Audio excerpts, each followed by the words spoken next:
वैकुंठ गुणानु वर्णने, वैकुंठ गुणानु वर्णने। हरे कृष्ण। श्रीमद् भागवतम तृतीय स्कंध द्वादश अध्याय श्लोक संख्या 32। ओम नमो भगवते वासुदेवाय।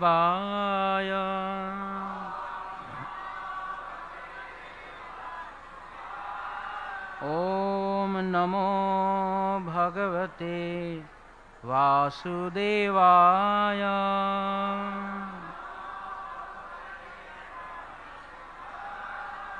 ओम नमो भगवते वासुदेवाय।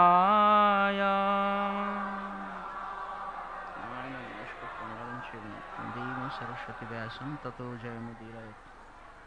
तस्मै नमो भगवते या इदं स्वेन रोचिषा आत्मस्थं व्यञ्जयमास सधर्मं पातुमर्हति। অনুবাদ এবং তাৎপর্য শ্রীল প্রভুপাদ কর্তৃক। আমরা পরমেশ্বর ভগবানকে আমাদের সশ্রদ্ধ প্রণতি নিবেদন করি, যিনি আত্মস্থ হওয়া সত্ত্বেও তার স্বীয় জ্যোতির দ্বারা এই জগৎ সৃষ্টি করেছেন। সর্বাঙ্গীন কল্যাণের জন্য তিনি যেন দয়া করে ধর্মকে রক্ষা করেন। তাৎপর্য জগৎগুরু ইস্কন প্রতিষ্ঠাতা আচার্য শ্রীল প্রভুপাদ কর্তৃক। শ্রীল প্রভুপাদ কি জয়। এখানে প্রতীত হয় ব্রহ্মার যৌন বাসনা এত প্রবল ছিল যে মরীচি প্রমুখ তার মহান পুত্রদের আবেদন সত্ত্বেও তাকে তার সেই সংকল্প থেকে বিরত করা যায়নি। তাই তার মহান পুত্রেরা ব্রহ্মাকে সদ্বুদ্ধি প্রদান করার জন্য পরমেশ্বর ভগবানের কাছে প্রার্থনা করতে শুরু করেছিলেন। পরমেশ্বর ভগবানের কৃপার প্রভাবেই কেবল জড়জাগতিক কামনা বাসনার প্রলোভন থেকে রক্ষা পাওয়া যায়। ভগবানের যে সমস্ত ভক্ত সর্বদাই তার দিব্য প্রেমময়ী সেবায় যুক্ত, ভগবান তাদের রক্ষা করেন এবং তার অহৈতুকী কৃপার প্রভাবে ভগবান তাঁর ভক্তদের আকস্মিক অধপতন ক্ষমা করেন। তাই মরীচি আদি ঋষিরা ভগবানের কৃপা প্রার্থনা করেছিলেন এবং তাদের এই প্রার্থনা সফল হয়েছিল। হরি ওম তৎসৎ। করতি বামাচলম পরমহংসে ভক্তিপাত মহান শিবগুণতান নমঃ শিবচৈতন্য জনাদি কৃষ্ণ বিষ্ণু অন্তু সবাচ নমঃ বিষ্ণু পাদায় কৃষ্ণ কৃষ্ণ আচার্য।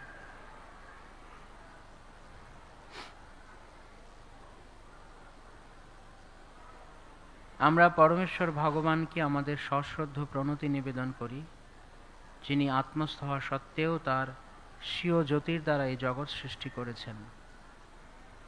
সর্বাঙ্গীন কল্যাণের জন্য তিনি যেন দয়া করে ধর্মকে রক্ষা করেন। তস্मै নমো ভগবতে। ভগবানকে প্রণাম জানানো হয়েছে। মরীচি প্রমুখ ব্রহ্মার যারা বরিষ্ঠ সন্তান তারা প্রণাম জানিয়েছেন ভগবানকে।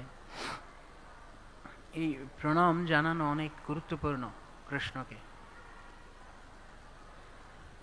কাউকে প্রণাম জানানো মানে কারোর কাছে প্রণত হওয়া, মানে প্রণাম মানে প্রকৃষ্ট রূপে তার কাছে সমর্পণ করা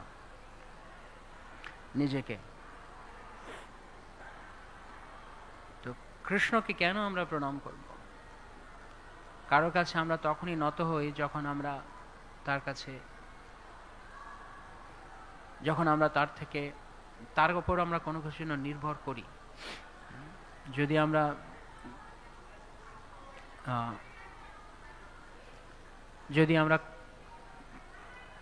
আমরা নিজেরা স্বনির্ভর হতে পারতাম, সম্পূর্ণরূপে নিজের উপর নিজেই নির্ভর করতে পারতাম, তাহলে কারো কাছে প্রণাম করার, কারো কাছে প্রণত হওয়ার প্রয়োজন ছিল না।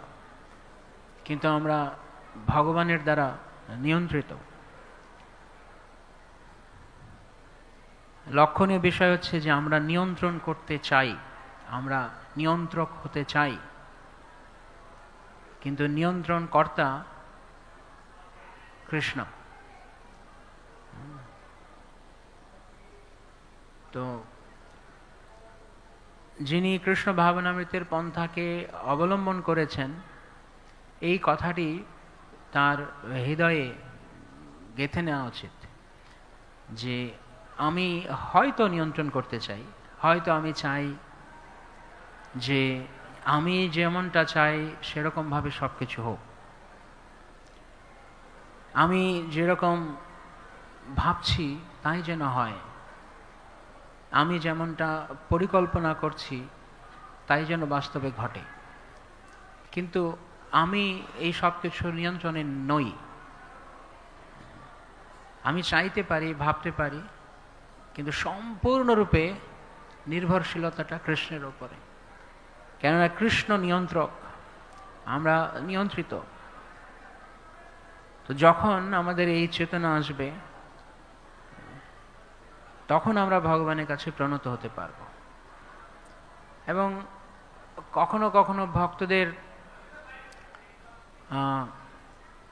আমাদের জীবনে এমন কিছু ঘটছে যে আমরা প্রশ্ন করছি, সংশয় প্রকাশ করছি যে কেন এমনটা হলো, কেন এমনটা হয়েছে, আমি যেরকম চাইলাম সেরকম কেন হয়নি।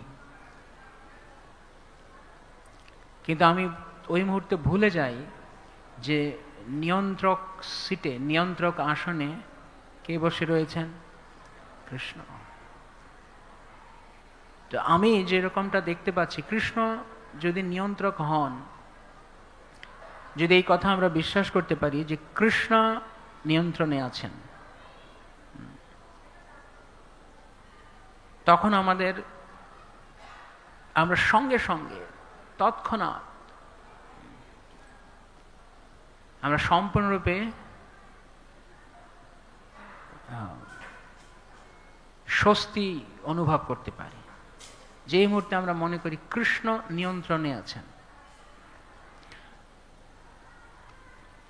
আমি যতক্ষণ নিয়ন্ত্রণে, ততক্ষণ আমি যা চাইছি তা ঘটছে না। ফলত পরিণামে আমি কেবল দুঃখই পাচ্ছি, কারণ আমি যা চাইছিলাম তা ঘটল না। আমাদের ক্লেশ বা কষ্টের কারণ হচ্ছে মূলত আমার ইচ্ছা মতো সবকিছু হয় না। আর প্রতি মুহূর্তে আমি মনে করি যে আমি নিয়ন্ত্রণে, আমি যা চাইব তাই হবে। কিন্তু আসলে কৃষ্ণ নিয়ন্ত্রণে। তো যখন আমরা এই কথা স্মরণে রাখি যে কৃষ্ণ নিয়ন্ত্রণে, তখন সব কিছু সঙ্গে সঙ্গে নিশ্চিন্ত হতে পারি আমরা সব কিছুতে। কৃষ্ণ নিয়ন্ত্রণে থাকাতে নিশ্চিন্ত হওয়ার পিছনে কারণ কি, বা নিশ্চিন্ত হওয়ার শক্তি আমরা কোত্থেকে পাবো যদি আমরা মনে করি কৃষ্ণ নিয়ন্ত্রণে? দেখুন, আমরা যদি নিয়ন্ত্রণে হতাম, আমরা যেটা মনে করি যে আমি নিয়ন্ত্রণে, যদি আমি নিয়ন্ত্রণে এবং আমি নিয়ন্ত্রণ করছি বলে মনে করছি, কিন্তু আমি কতটুক সময় নিয়ন্ত্রণ করতে পারি, কতটা নিয়ন্ত্রণ করতে পারি, কত সময় নিয়ন্ত্রণ করতে পারি?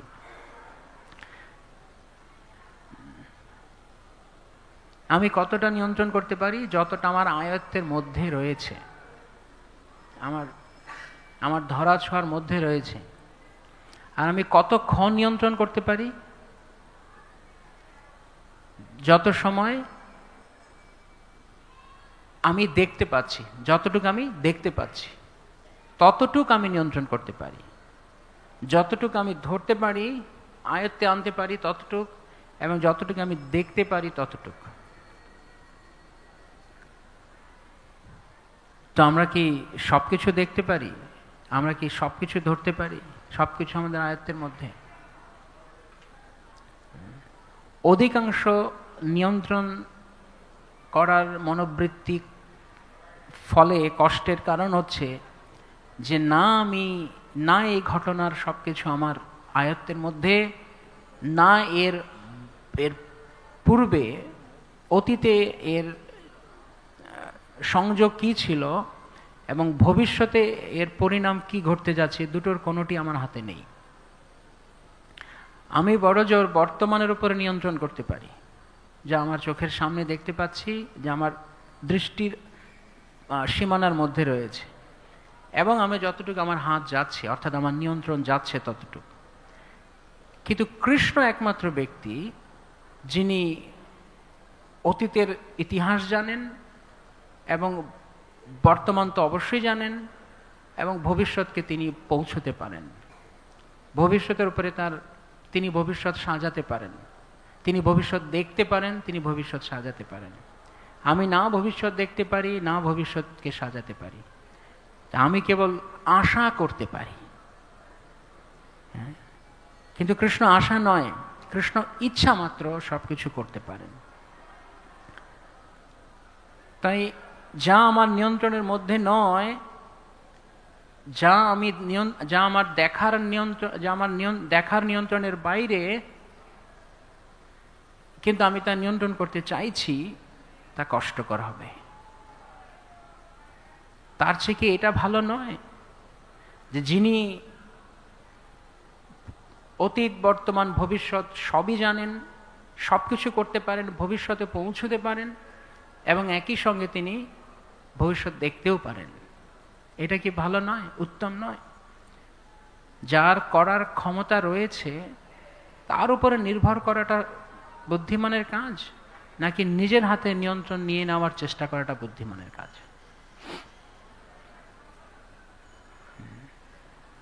ভগবান কাল রূপ, তিনি অতীত বর্তমান এবং ভবিষ্যৎ সবকিছুই তিনি। অতীত কৃষ্ণ, বর্তমানও কৃষ্ণ, ভবিষ্যৎও কৃষ্ণ। কৃষ্ণ যদি চান অতীতকে মুছতে পারেন, বর্তমানকে নকশা করতে পারেন, ভবিষ্যৎকে নিশ্চিত করতে পারেন। কিন্তু আমি না পারি অতীতকে মুছতে, না পারি বর্তমানকে আমার মতো করে সাজাতে, না ভবিষ্যৎকে বানাতে। সুতরাং যা আমার অধিকারে নেই, যা আমার ক্ষমতায় নেই, যদি আমি তা করতে যাই তাহলে কেবল দুঃখই পাব। তার চাইতে ভালো হচ্ছে ভগবানের কাছে প্রণত হওয়া। এই জন্য মরীচি আদি ব্রহ্মার পুত্রেরা তারা যখন ব্রহ্মাকে ওই পরিস্থিতি থেকে রক্ষা করতে চাইলেন, তো সম্ভব হয়নি, তখন তারা ভগবানের শরণ নিয়েছেন। যদি কৃষ্ণ চান তাহলে তা হতে পারে।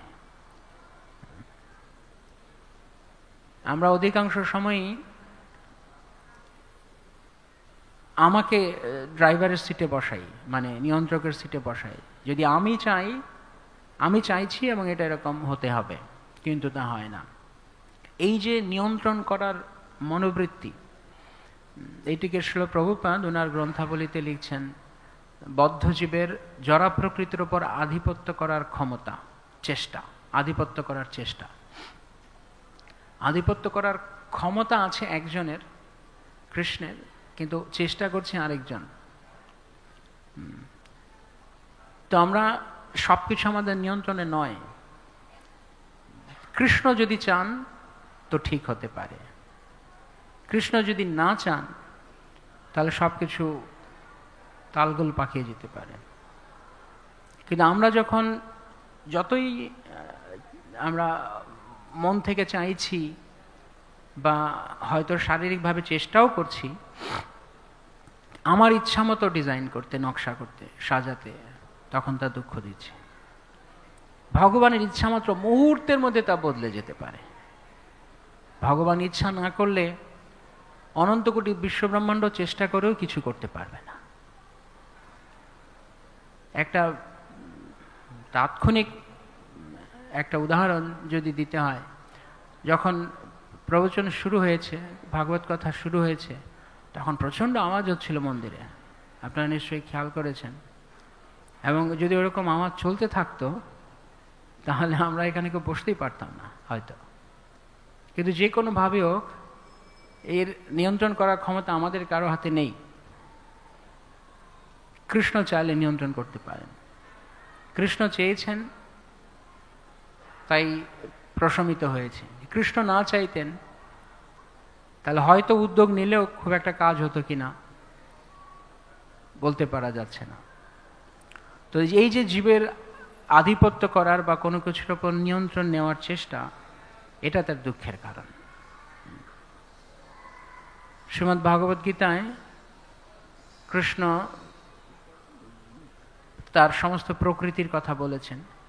প্রথমে জড়া প্রকৃতির কথা বললেন, তারপরের শ্লোকে উৎকৃষ্টা প্রকৃতির কথা বললেন। তো জড়া প্রকৃতি হচ্ছে আগুন, জল, মাটি, বায়ু, আকাশ, মন, বুদ্ধি, অহংকার। আর এই জড়া প্রকৃতির ঊর্ধ্বে হচ্ছে জীব প্রকৃতি, জীবভূত মহাভাব। আমরা জীব, আমরা জড় নই। কিন্তু যেহেতু আমরা আমাদের জীবসত্তার ওপরে জড়া প্রকৃতির আবরণ পড়েছে, স্থূল দেহের এবং সূক্ষ্ম দেহের আবরণ, তাই যেহেতু আমরা দেখতে পারি না সঠিকভাবে, আমাদের দর্শন ক্ষমতা নেই, তাই আমরা কেবল এই জড় আবরণটা দেখছি। যে কারণে আমরা মনে করছি যে আমরা বুঝি জড় দেহটা, কিন্তু প্রকৃতপক্ষে আমরা জীব এবং আমরা উৎকৃষ্ট শক্তি। তো ভগবানের অন্তরঙ্গা শক্তি হচ্ছেন সর্বোত্তম শক্তি, এবং আমরা অন্তরঙ্গা শক্তির অংশ। যারা প্রকৃতির মাটি, জল, আগুন, বায়ু, আকাশ হচ্ছে নিকৃষ্ট শক্তি।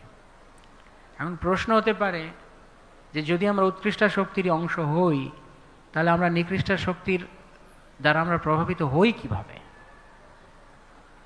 কারণ আমরা তো উৎকৃষ্টা, উন্নত শক্তি। নিকৃষ্ট শক্তি কিভাবে আমাদেরকে প্রভাবিত করছে?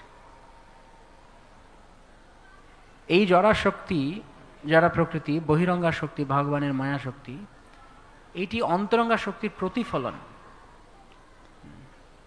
তো অন্তরঙ্গা শক্তি হচ্ছে অসীম, অন্তরঙ্গা শক্তির বৈচিত্র্য অসীম, অন্তরঙ্গা শক্তির আকর্ষণ ক্ষমতা অসীম। যেহেতু জড়া শক্তি বহিরঙ্গা শক্তির প্রতিফলন, তাই বহিরঙ্গা শক্তিরও জড়া শক্তির মতো প্রায় অসীম ক্ষমতা রয়েছে, অসীম বৈচিত্র্য রয়েছে, প্রায় অসীমভাবে নিয়ন্ত্রণ করার ক্ষমতা রয়েছে। তাই যেই মুহূর্তে আমরা মনে করি, জীব যখন মনে করবে জড়া প্রকৃতিকে আমার জন্য কাজে লাগাবো, আমার মন মতো, আমার ইচ্ছা মতো, আমার তৃপ্তির জন্য কাজে লাগাবো, তখনই জড়া প্রকৃতি আমাদেরকে গ্রাস করবে। যেমন দেশের কিছু স্থাপনা থাকে যেগুলো সরকারি আয়ত্তাধীন, সরকার নিয়ন্ত্রণাধীন, এবং ওইখানে লেখা থাকে, সাইনবোর্ডে লেখা থাকে কি, যে সরকারি সম্পত্তি অনধিকার প্রবেশ নিষেধ। যদি আমরা অনধিকার প্রবেশ করতে যাই, তাহলে কিসের অধীন হব? হাতকড়া পড়বে, আইনের অধীন হব। শুধু আইনের অধীন না, আরো খারাপও কিছু হতে পারে। কিছুদিন আগে রেমুনা গিয়েছিলাম, তো ওখানে শ্যামানন্দ প্রভুর যেখানে আবির্ভাব স্থান বাহাদুরপুর, তার পাশে একটা বিমান ঘাঁটি রয়েছে, কাছে 1 কিলোমিটারের মধ্যে। তো ওখানে বড় করে লেখা রয়েছে সাইনবোর্ডে, ঘুসপেট করনে ওয়ালে কো গোলি মার দিয়া যায়গা। গুলি মেরে দেবে। হ্যাঁ, যদি কেউ জোর করে ঢুকতে চায় তাহলে গুলি মেরে দেবে।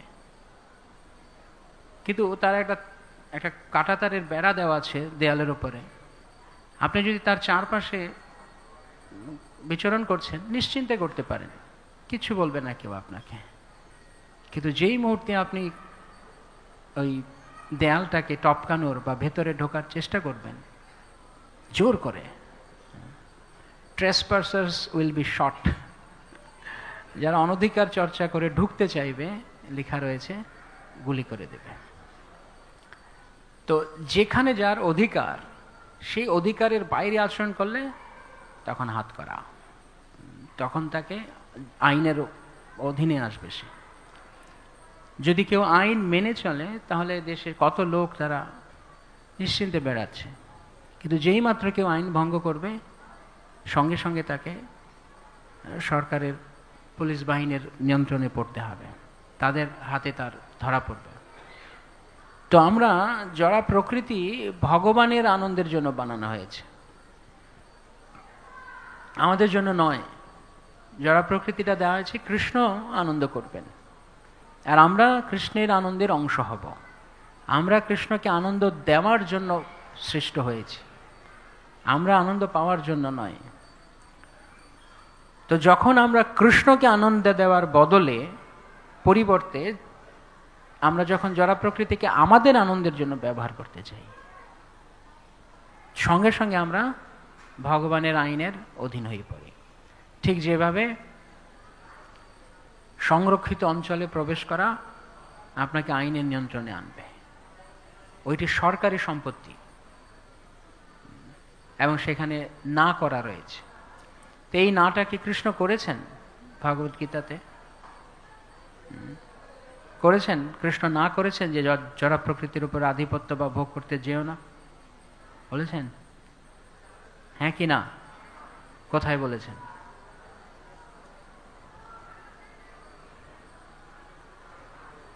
হ্যাঁ,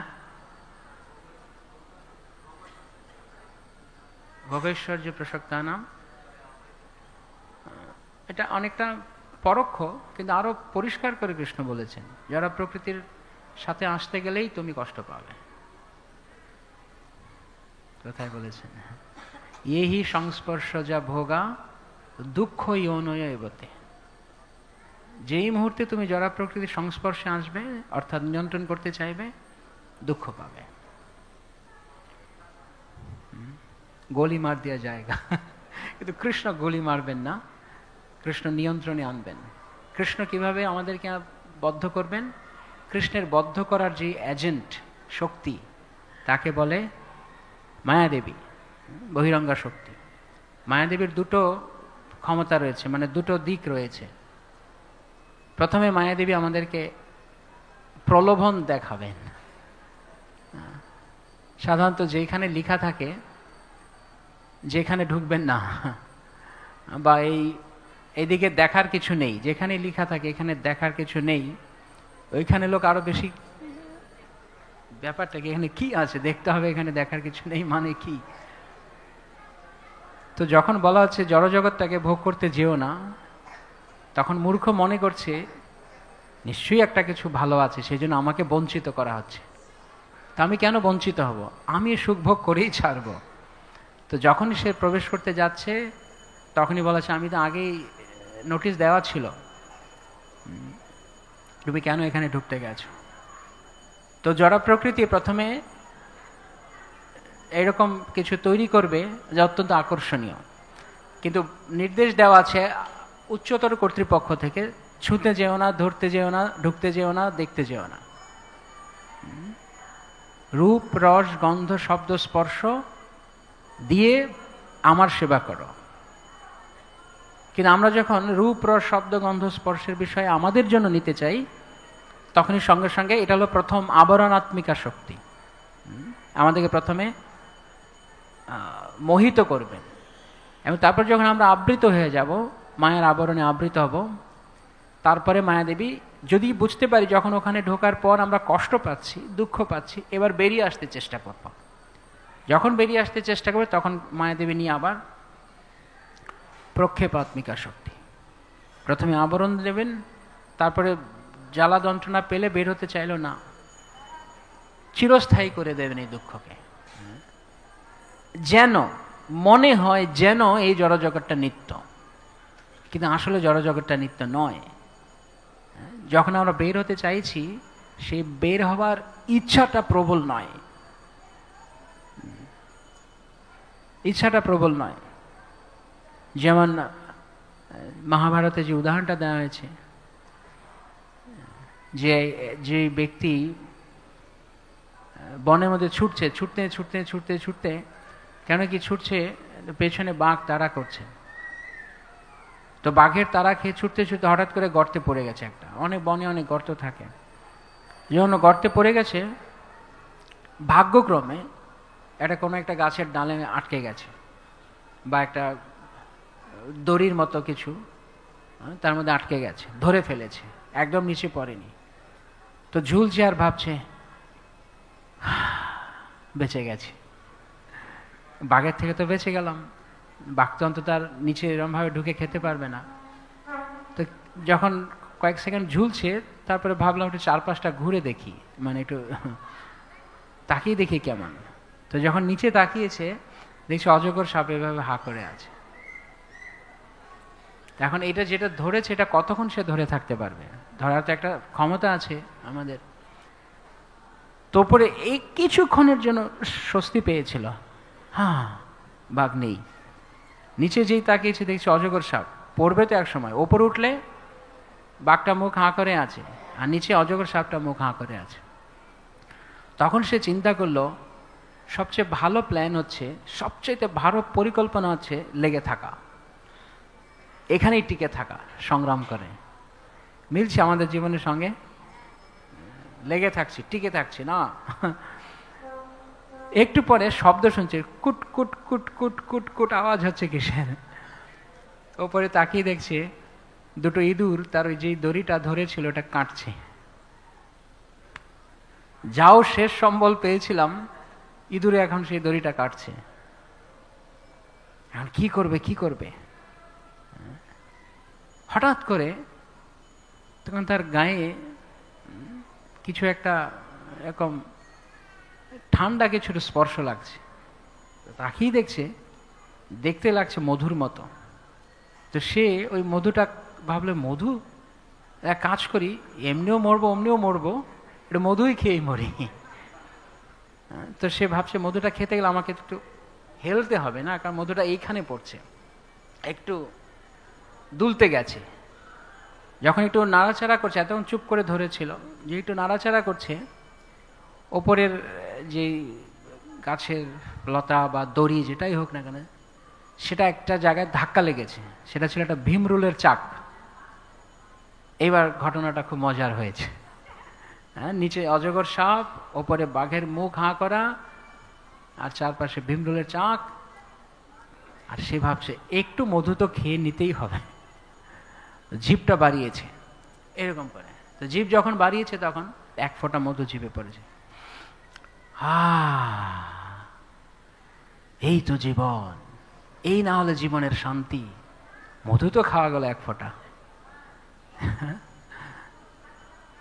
তো এত কিছুর মধ্যে মধু, এক ফোঁটা মধু তাকে ভুলিয়ে দিয়েছে তার সম্পূর্ণ পরিস্থিতি। তো আমাদের এই জড়জগৎটা প্রত্যেক মুহূর্তে পীড়া দিচ্ছে, সামনে পেছনে ডানে বামে ওপরে নিচে সব দিক থেকে যন্ত্রণা। কিন্তু তার মধ্যে হঠাৎ হয়তো কেউ একজন বলল, আপনাকে খুব ভালো লাগে, মধু। সে যে এত জ্বলছে এই জড় সংসারে, ভুলে গেছে। কেউ একটা কিছু প্রশংসা কথা বলেছে, প্রভু আপনার ক্লাস, ভুলে গেছে তাকে যে বেরোতে হবে এখান থেকে।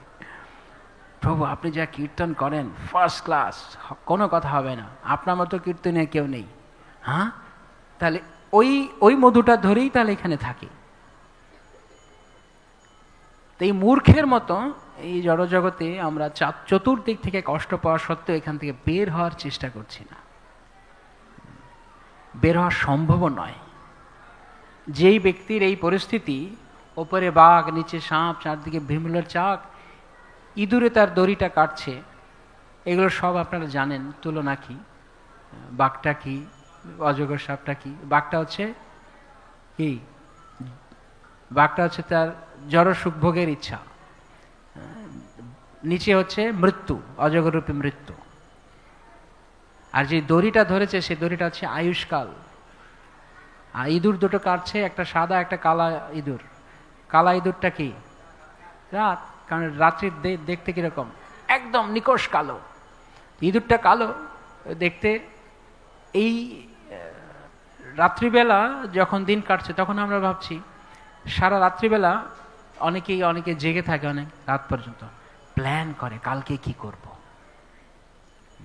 আর সারা দিন বেলা দিনের বেলা সারা দিন ভরে প্ল্যান করে রাত্রিবেলা কি করব, অফিস থেকে ফিরে বাড়িতে গিয়ে কোন কোন মুভি দেখব, কোন বন্ধুর সাথে পার্টি করব, কোন বান্ধবীর সাথে ঘুরব, এই প্ল্যান করছে।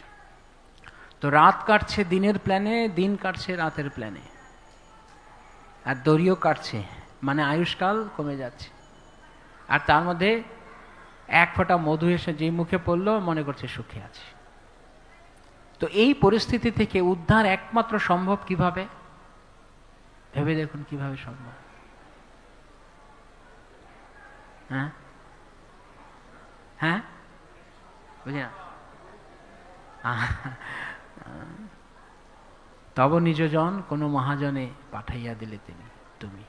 যদি কৃপা করে কোনো সাধু মহাত্মা আমাদের জীবনে প্রবেশ করেন, ঠিক যেমন ওই ব্যক্তির ওই পরিস্থিতি থেকে একজন উদ্ধার করতে পারে, যিনি ওপর থেকে আসবে, যিনি দড়ি ফেলে তাকে উদ্ধার করে নেবে। তো আমাদের উপায় হচ্ছে ভগবত কৃপারূপ রজ্জুকে অবলম্বন করা। তো ভগবানের কৃপা যখন এই জগতে প্রকট হয় তখন তা একটা রূপ নেয়। এই রূপটা হচ্ছে কৃষ্ণ কৃপা শ্রীমূর্তি। কৃষ্ণ কৃপার মূর্তি একটা রূপ নেন যিনি, শুদ্ধ ভক্ত ভগবানের। যদি ভগবান কারো জীবনে বিশেষ কৃপা করেন, বিশেষভাবে প্রীত হন কারোর প্রতি, তখন তার প্রথম কৃপার বহিঃপ্রকাশ হচ্ছে তার জীবনে শুদ্ধ মহাত্মাকে পাঠানো। তখন সেই দিন বুঝতে হবে তার জীবনে সৌভাগ্যের উদয় হয়েছে। তো এই কৃপা আমাদের একমাত্র ভরসা। এই করুণা ছাড়া আমাদের আর কোনো ভরসা নেই। কোনোভাবে আমরা এখান থেকে বের হতে পারি না, কেবলমাত্র ভগবত কৃপা। আর ভগবানের কৃপা একমাত্র অবলম্বন, সেটাও কৃষ্ণ ভগবত গীতাতেই বলে দিয়েছেন। কোথায় বলেছেন যে আমার কৃপাই তোমার একমাত্র ভরসা?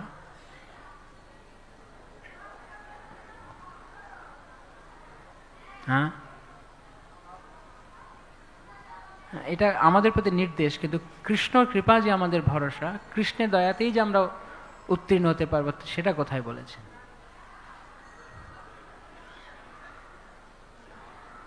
হ্যাঁ, মা আমি কোনো সম্মান, সেটাও নির্দেশ, কিন্তু কৃষ্ণ নিজের কথা বলছেন যে আমি উদ্ধার করবো, সেটা কোথায়?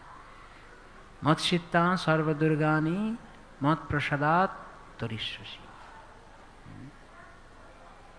তুমি আমাতে চিত্ত অর্পণ করো, মৎ প্রসাদাৎ তরিষ্যসি, আমার কৃপায় তুমি উত্তীর্ণ হতে পারবে। তুমি উত্তীর্ণ হতে পারবে না একা, আমি তোমাকে উত্তীর্ণ করাবো। কৃষ্ণ আমাদের উদ্ধার করতে পারেন, আমরা একা উদ্ধার হতে পারি না। তো কৃষ্ণ যখন আমাদেরকে উদ্ধার করেন তখন তার কৃপার দ্বারা তিনি আমাদেরকে উদ্ধার করেন।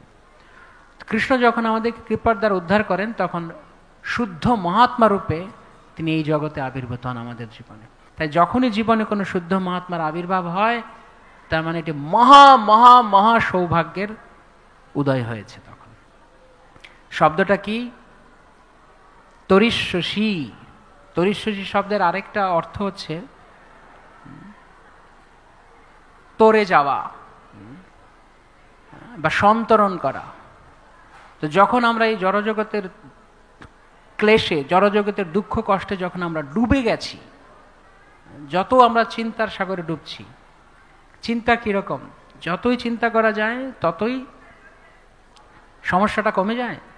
কেউ যদি সমস্যা নিয়ে ভাবতে থাকে সমস্যা কমে, ততই বাড়তে থাকে, অর্থাৎ ততই আমরা ডুবতে থাকি। তো যখন আমরা এই সমস্যার সংকুল দুনিয়াতে সমস্যা নিয়ে ভাবতে ভাবতে ভাবতে ভাবতে কিভাবে জীবনের দুঃখগুলোকে উত্তরাবো সেই কথা ভাবতে থাকি, কৃষ্ণকে ভাবি না, তখন আমরা ডুবতে থাকি। আর সেই ডুবন্ত অবস্থা থেকে কৃষ্ণ তার কৃপার দ্বারা আমাদেরকে উদ্ধার করতে পারেন। কিন্তু তার একটা উপায় রয়েছে, তার একটা পদ্ধতি রয়েছে। সবকিছুর যেমন একটা পদ্ধতি থাকে, এটা একটা পদ্ধতি আছে। পদ্ধতিটা কি? মচ্চিত্তা। মচ্চিত্তা, সমস্যা চিত্তা নয়, মচ্চিত্তা। তুমি সমস্যা, জীবনের দুঃখ ক্লেশ নিয়ে ভেবো না, তুমি আমাকে ভাবো। যদি আমাকে ভাবো, সর্বদুর্গানি, সমস্ত কঠিন পরিস্থিতি থেকে মৎ প্রসাদাৎ তরিষ্যসি, আমার কৃপায় তুমি উত্তীর্ণ হবে।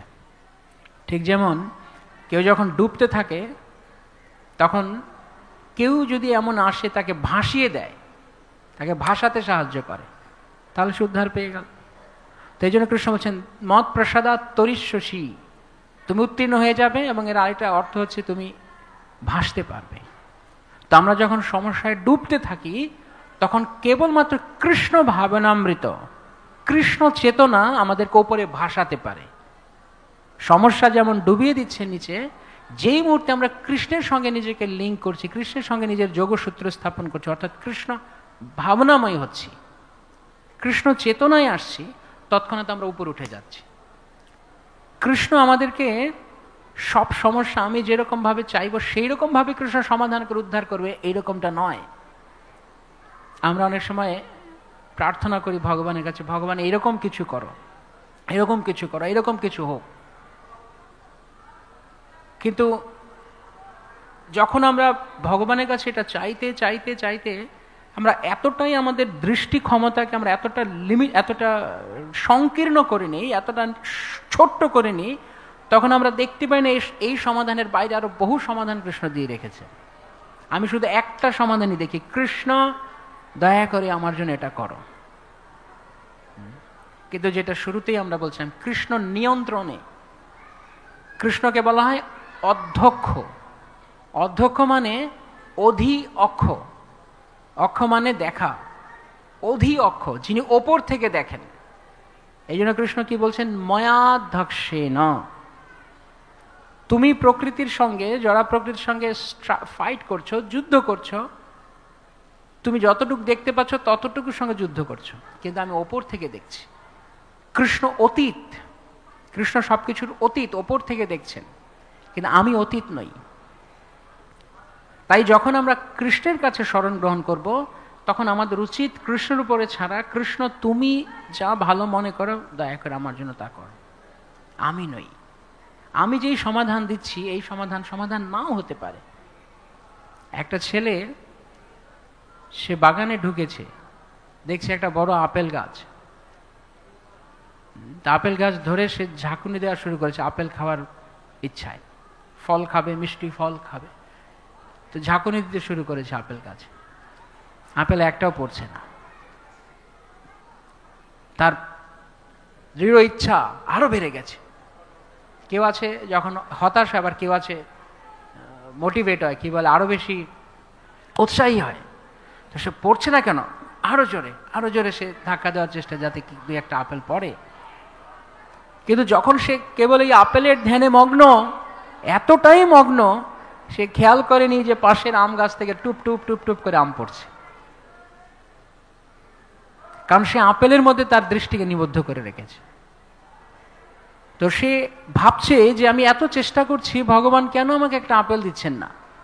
আরে ভগবান পাশে ঝুপঝুপ করে আম ফেলছেন, সেটা তুমি দেখতে পাচ্ছ না? কিন্তু দৃষ্টি তখন সীমিত হয়ে গেছে কেবল আপেলে। সমাধান শুধু একটাই খুঁজছি আমরা, সমাধান অনেক কিছু কৃষ্ণ দিয়ে রেখেছেন। সবচাইতে উত্তম সমাধান হচ্ছে ব্যাস কৃষ্ণ ভাবনাময় হয়ে যাওয়া। কৃষ্ণকে দায়িত্ব নিতে দিন, কৃষ্ণকে আপনার জীবনের কন্ট্রোল সিটে বসান, নিয়ন্ত্রণ সিটে বসান, নিয়ন্ত্রকের আসনে বসান, যেটা অর্জুন করেছিলেন। যতক্ষণ আমি নিয়ন্ত্রণ করতে চাইব, সমাধান কি দেখছিলেন অর্জুন? কিভাবে এখান থেকে পালাবো, কিভাবে যুদ্ধক্ষেত্র থেকে বেরিয়ে যাব, কিভাবে কৃষ্ণকে মানাবো যে আমি কৃষ্ণ যুদ্ধ করব না। একটা সমাধান শুধু তার চোখে পড়ছিল, একটাই, এখান থেকে বেরিয়ে যাব। কিন্তু যেই মুহূর্তে ভগবানের আদেশ শ্রবণ করে তিনি ভগবানের উপর নির্ভর করেছেন, তখন ভগবান তাকে, যেই মুহূর্তে তিনি বললেন সাধিমাম তাম প্রপন্নম, তখন ভগবান তাকে পথ দেখালেন। কি পথ দেখালেন? যেহেতু তিনি কৃষ্ণ ভাবনাময় হয়েছেন, এখন কৃষ্ণ বলেন আমি দেখব তোমাকে, তুমি কেবল আমার নির্দেশ পালন করো। তাই জীবনে আমরা অনেক সময় কিছু চাই, হয়তো আমরা নিয়ন্ত্রণে থাকি, কিন্তু আমি যা দেখতে পাচ্ছি সেটা তো ঠিক নয়। আমার কাছে হয়তো মনে হচ্ছে এই লোকটা এত খারাপ, এত খারাপ, আমার ইচ্ছা করে এখনই মরে যেত। কখনো কখনো কেউ এতটাই শত্রু হয়ে যায়, তখন ইচ্ছা করে আমার চোখের সামনে দেখতে চান মরে যেত। কিন্তু আমি আমার সীমিত দৃষ্টি দিয়ে দেখছি, কিন্তু কৃষ্ণ পূর্বাপর ভেবে সবকিছু পরিকল্পনা করছেন। আবার কখনো কখনো কাউকে মনে হচ্ছে এত প্রিয়, এত ভালো লাগছে যে একে ছাড়া আমি বাঁচবই না যেন জীবনে। কিন্তু কৃষ্ণ পূর্বাপর জানেন, এখন এরকম মনে হচ্ছে কিন্তু ভবিষ্যতে পরিণাম খারাপ। তো আমরা যখন আমাদের মনের দ্বারা প্ররোচিত হই, সংকল্প এবং বিকল্প মনের দুই ধর্ম। মন কখনো বলে এটাই ঠিক, পর মুহূর্তে বলে না এটা ঠিক। তার সবচেয়ে বড় প্রমাণ, দোকানে যাবেন, মার্কেটে, এই জন্য মার্কেটটা ওইরকম বানানো হয়েছে, সংকল্প বিকল্প। যখন আপনি বলবেন আমাকে একটা শার্ট দেখান, দোকানদার আপনাকে কয়টা শার্ট দেখাবে? আরে বসুন না বসুন না, সঙ্গে সঙ্গে 10-15টা শার্ট দেখিয়ে দিল, ধন্দে ফেলে দিল। সংকল্প বিকল্প, এটা না এটা, এটা না এটা, এটা না এটা। এই জড়জগৎ এরমভাবে বানানো, সংকল্প বিকল্প। কখনো মনে হয় এটা ঠিক, পরে মুহূর্তে যখন আরেকটা বের করেছে, না না না না এটা ঠিক, পরে আরেকটা না না এইটা মনে ঠিক। আধা ঘন্টা 1 ঘন্টা ধরে দেখা দেখি করার পরে ওই ফার্স্টে যেটা দেখেছিল ওইটাই কিনে নিয়ে বেরিয়ে যায়। এটা মনের ধর্ম, সংকল্প বিকল্প, সংকল্প বিকল্প, এটা যায় এটা যায়। তা আমরা আমাদের যা প্ল্যান করছি, আমরা যা পরিকল্পনা করছি, আমরা যা ভাবছি, তার সময়ে সময়ে বদলাচ্ছে। সকালে একটা কিছু ভালো লাগে না, ওই ভালো লাগে ওই জিনিসটা বিকেলেই ভালো লাগে না, তারপর দিন আবার এটা ভালো লাগে। তো সেই জন্য এই জড়জগতের সমস্যার মধ্যে যখন আমরা পড়ি, প্রত্যেক মুহূর্তে কৃষ্ণের কাছে প্রার্থনা করা যে কৃষ্ণ তুমি আমার জীবনে নিয়ন্ত্রণ নাও। আমাদের কাজ হচ্ছে কেবলমাত্র কৃষ্ণের ভাবনায় নিযুক্ত হয়ে যাওয়া। মচ্চিত্তা সর্বদুর্গানি। কেন আমরা এই একটা নীতিকে জীবনে গ্রহণ করতে পারছি না? কেবল একটা আদেশ, তুমি কেবল আমাতে তোমার চিত্ত অর্পণ করো, বাকিটা আমি দেখবো। মত প্রসাদাত্তরিষ্যসী। তুমি এই জড়জগতের দুঃখ কষ্ট থেকে, যন্ত্রণা থেকে, মানসিক বিষণ্ণতা থেকে বেরোয়ার চেষ্টা করো, তুমি পারবে না, আমি করাবো। তুমি তোমার মন আমাকে দাও। তুমি তা না করে তুমি নিজে সমাধান খোঁজার চেষ্টা করছো, আমাকে দাও। আমি মনে করতে না, কৃষ্ণ কি করবেন? কৃষ্ণ তো কিছু করছেন না। কৃষ্ণ সবসময় আমি যা চাইব তাই করে সমাধান করবেন এমন না। কৃষ্ণের জব ডেসক্রিপশন, কৃষ্ণের কাজের লিস্ট আপনি ঠিক করতে যাবেন না, প্লিজ। কৃষ্ণ আপনার জব ডেসক্রিপশন ঠিক করবে, আপনি কি করবেন। কিন্তু আমি যদি ঠিক করি কৃষ্ণ এইটা করো, তাহলে ভগবান কি? আমি। কারণ আমি ভগবানকে নির্দেশ করছি তুমি এটা করো, কৃষ্ণ প্লিজ এটা করো না। কৃষ্ণ জানেন বেস্ট, কারণ কৃষ্ণ অধ্যক্ষ। তাই কৃষ্ণকে নিয়ন্ত্রণ নিতে দিন। আমার কাজ কেবল কৃষ্ণের ভাবনায় থাকা। কিন্তু আমি যখন এটা মনে করবো যে আমি করব, তখন তার পরিণামে দুঃখ। সেই জন্য কৃষ্ণ তার পরের লাইনে কি বলছেন? অথ চেত্তম অহংকারান। যদি তুমি অহংকারে বশবর্তী না, আমি দেখবো, আমি জীবন নিয়ন্ত্রণ করবো, আমার দুঃখ কষ্টকে আমি ট্যাকেল দেবো, আমি জানি। আমাদের দুঃখ কষ্ট অপনোদন করার বহু প্রক্রিয়া আছে। আমরা মনে করি আমি করে ফেলতে পারবো, সম্ভব নয় কৃষ্ণের কৃপা ছাড়া। যখন জীবন চতুর্দিকে দুঃখ যন্ত্রণাময়, তখন কেবলমাত্র কৃষ্ণ ভরসা, একমাত্র কৃষ্ণ ভরসা। কারণ আপনি কোনোভাবে কিছু খুঁজে পাচ্ছেন না। ঠিক যেমন সকালে যে ঘন কুয়াশা পড়ে, ঘন কুয়াশা, এই কুয়াশা দূর করার কোনো কিছু আবিষ্কার হয়েছে এখনো? কেউ পেরেছে আবিষ্কার করতে? কুয়াশা। কেউ যদি মনে করে আমি সামনে হাঁটতে যাচ্ছি, কুয়াশা দেখতে পাচ্ছি, যাবে কুয়াশা, যাবে কুয়াশা, কি করতে হবে? ধৈর্য ধারণ করতে হবে। সূর্য কখন উঠবে? কেবলমাত্র সূর্যের কিরণ কুয়াশাকে দূর করতে পারে, অন্য কোনো কিছু নয়। আপনি যতই হাই পাওয়ারের লাইট লাগান না কেন, কিচ্ছু দেখা যাবে না। কুয়াশাকে সব একদম দূর করে দিতে পারে সূর্য কিরণ। তাই কৃষ্ণ বলছেন মত প্রসাদাত্তরিষ্যসী। তুমি এই ফুফা দিতে যেও না, তুমি হাত পা চালিও না, তুমি কেবল আমার ভাবনায় নিযুক্ত হও। এর মানে এই নয় যে আমরা কোনো কাজ করবো না, কিন্তু কৃষ্ণ ভাবনাময়ে।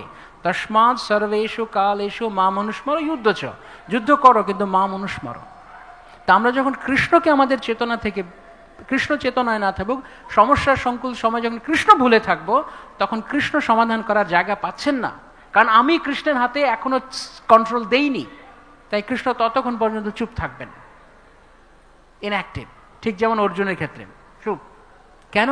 অর্জুন না যতক্ষণ বলেছেন প্রপন্নম, ততক্ষণ পর্যন্ত কৃষ্ণ চুপ। তাই কৃষ্ণ বলছেন আমার চেতনায় আসো। অথচেত্তম অহংকারান ন শস্যসি, তুমি যদি আমার এই কথা না শোনো, বিনংসসি, যা পারো করে নাও, যা পারো করো, বিনংসসি, তুমি বিনাশপ্রাপ্ত হবে। বিনাশপ্রাপ্ত হওয়া মানে এই না যে কৃষ্ণ এসে টুক করে আমাদের উপরে অ্যাটম বোম ফেলবে, আমরা মারা যাব। কিন্তু এই জড়জগতের এই যেই ডুবছিলাম, ওই ডুবতে ডুবতে ডুবতে আরো ডুবতেই থাকবো, কারণ সমস্যার সমাধান আমি বের করতে চাইছি। দয়া করে কৃষ্ণের চেতনায় আসুন। কৃষ্ণ সেই কথা বলছেন, আমার দিকে দেখো, আমি সবকিছু করতে পারবো। কারণ শুরুতেই আমরা যেটা বলছি, কৃষ্ণ নিয়ন্ত্রণে, আমি নিয়ন্ত্রণে নই। তাই নিয়ন্ত্রককে নিয়ন্ত্রণ করতে দিন, আপনি নিয়ন্ত্রকের উপর ভরসা করুন। তাই যেই মুহূর্তে, এমনিতে আমাদের জীবনে আমরা দেখব, যখনই দুঃখ কষ্ট সমস্যার জীবন, আপনি যত বেশি কাঁদবেন আপনার দুঃখে, আপনার সমস্যা আপনার দুঃখ তত ভারী হয়। অনেকে মনে করে কাঁদলে দুঃখ হালকা হয়। কেঁদে দেখবেন তত বেশি, শুধু দুঃখ ভারী হয় না, মাথাটাও ভারী হয়। একটু পরে গিয়ে ক্যালপল খেয়ে শুয়ে থাকতে হয়, মাথা ব্যথা করে। তো এই সমস্যাকে নিয়ে চিন্তা করে, সমস্যাকে নিয়ে ভেবে এর থেকে আমরা উত্তীর্ণ হতে পারবো না। সমাধান আন্তর্জাতিক কৃষ্ণ ভাবনামৃত সংঘ, আন্তর্জাতিক সমস্যা ভাবনামৃত সংঘ নয়। সমস্যা নিয়ে ভাবাটা সলিউশন নয়, সমাধান নয়। সমাধান কেবল কৃষ্ণ। তাই যত বেশি আমরা সমস্যা ভাববো, তত আমরা কৃষ্ণ থেকে দূরে আছি, কারণ আমরা কৃষ্ণ ভুলে আছি। আর কৃষ্ণ ভুলি, তারপরে কি হয়, জাপটিয়া ধরে। তো যেই মাত্র আমরা কৃষ্ণ ভুলবো, সঙ্গে সঙ্গে সমস্যা আরো বেশি করে জড়াবে। তাই সমাধানের একটাই পথ, মত প্রসাদাত্তরিষ্যসি। তাই ভগবানের উপর নির্ভর করা, ভগবান তা দেখবেন। তাই পূর্ণরূপে কৃষ্ণ ভাবনাময় হওয়া মানে কৃষ্ণের কাছে নিজেকে সমর্পণ করা, মানে আমরা বলতে পারি মুখে, এটা কেবল মুখে বলার জিনিস নয়, অন্তর থেকে গ্রহণ করে নেওয়া, উপলব্ধি করা যে কৃষ্ণ আমার জীবনে নিয়ন্ত্রকের সিটে বসে রয়েছেন, আমি কেন নিয়ন্ত্রণ করতে যাচ্ছি।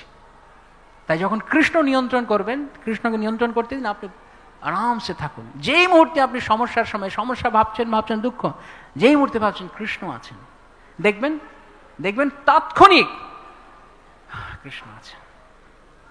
তাই যেটা কথা আমরা শুরুতে বলছিলাম, সেটাই এখন আবার বলছি, প্রতি মুহূর্তে ভেবে নিন, Krishna is in the controlling seat. Krishna নিয়ন্ত্রণের চেয়ারে। যেই মুহূর্তে আমরা ভাববো কৃষ্ণ আছেন, প্রত্যেকটি মহাভাগবত ব্যক্তির জীবনে এই ঘটনাটাই ঘটেছে।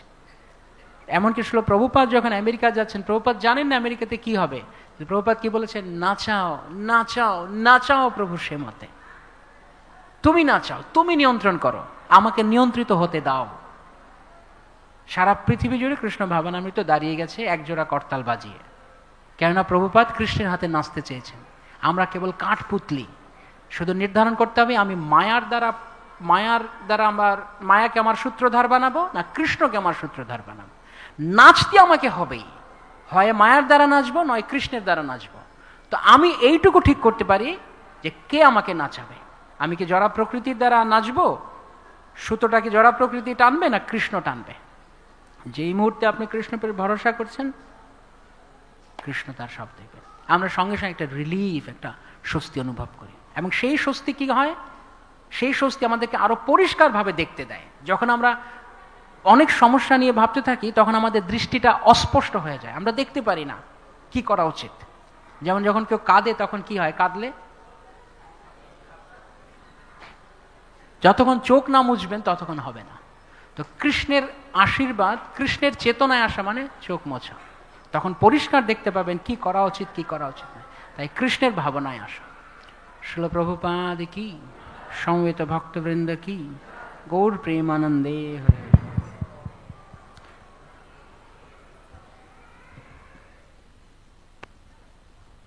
जय जय हिज ग्रेस मणिगोपाल प्रभु की जय। ग्रंथराज श्रीमद् भागवतम की जय। श्रील प्रभुपाद की जय।